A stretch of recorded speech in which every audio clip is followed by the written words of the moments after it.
So right here, if you look by your air box on the air-cooled Vanagons, you're going to see your ECU computer. And your ECU computer is basically this whole box right here. So in order to release the ECU plug, there's a little clip right here. You release this and it pops open, and then you could actually open the wire harness up and test things with like a multimeter. Pretty easy to do. Look at like the Bentley manual's a good one to go off. And there's a series of tests you can do to kind of like check a lot of the fuel injection system and inputs coming into the computer. Generally, the computers are bulletproof. They don't break. I've seen guys replace them, and that really wasn't the problem. It ends up being something really minor or a tweaked out wire somewhere in the engine compartment more than anything else. So that's where it's at.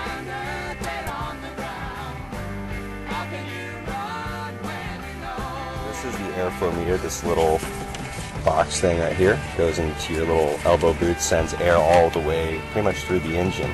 The airflow meter is just a big resistor that moves on a track according to how much air is coming in, and it sends a signal to the ECU computer to basically tell it how much fuel to inject.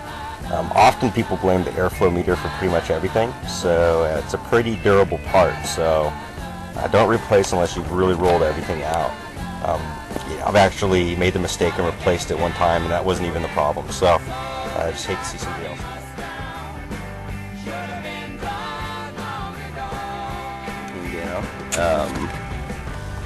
Here's the auxiliary air regulator, this little thing right here.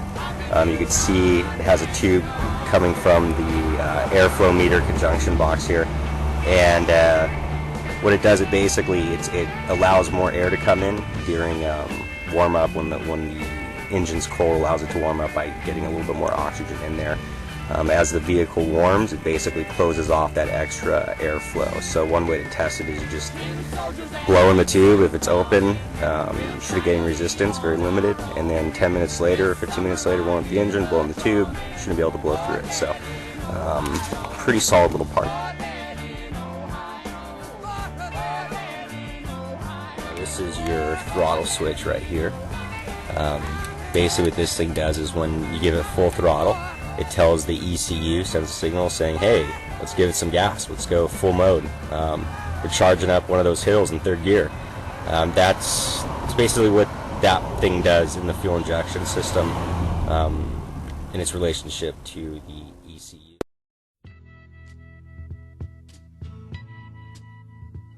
Here's a series resistor. It's for the fuel injection system. It's kind of like a lone relay back here. Sometimes there generally tend to be like a chrome or aluminum box mounted next to the double relay, but it's for the fuel injection, so that is definitely what that thing does. I'm not sure what it does, but it's for the fuel injection. And then looking at the back of the engine bay, sometimes it's on the side, but you have a double fuel pump relay. Basically monitors all the fuel pump and other parameters with the ignition and the coil, and basically lines up and monitors the current going to different fuel systems and pumps and regulates that. So that's basically what it does and where it's at. On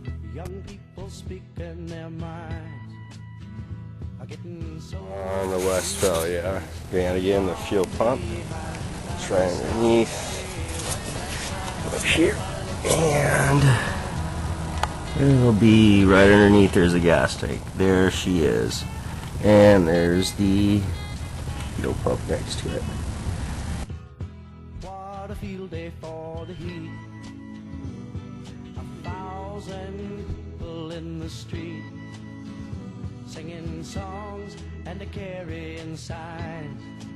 If you look in the engine compartment, there's a little, so the flashlight's at, that little canister container looking thing is what regulates your pressure of the fuel. I think it tries to keep it at around 28 psi. Has a little vacuum connector in it as well. It's sort of down here, hard to see, but when you deaccelerate, it basically limits emissions and carbon monoxide and other stuff. It basically regulates your fuel system. and for the most part, it's pretty fail-safe. It's a pretty solid little part, very simple. Rarely do they go out from what I've heard.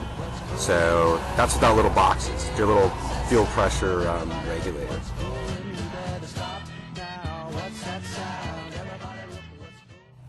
You're going to have these little tubes that are like right there. There's one, and there's another one. So it's these little green things right here and right there. And so what that allows you to do is this actually sends a signal to the ECU, or actually the ECU sends a signal to it and tells the fuel injector how much fuel to put in at a certain time, and basically regulates it. So that's your signal sending information to the injector to send gas into the engine. So you have two on this side, and you have another two over here. A little harder to get with this little box in the way, but you can loosen it up and get a good view of it. There's also on the air-cooled, they call it the fifth injector, which is the cold start valve.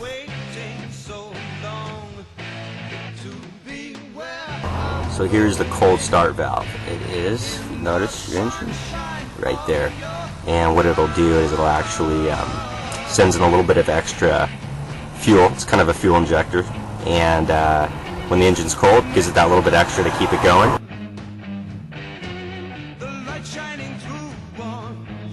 So the next thing we want to find is the cylinder head temp sensor. This is for air cooled. If you see it, it's actually this little black wire goes right into it, so I get a good shot. And you can see that bolt looking thing down there with the wire coming out. That's the cylinder head temp sending unit, and that basically tells the ECU, when the engine's warm and so forth. Constantly sends information about the warmth and coldness of the engine, which is used throughout the system.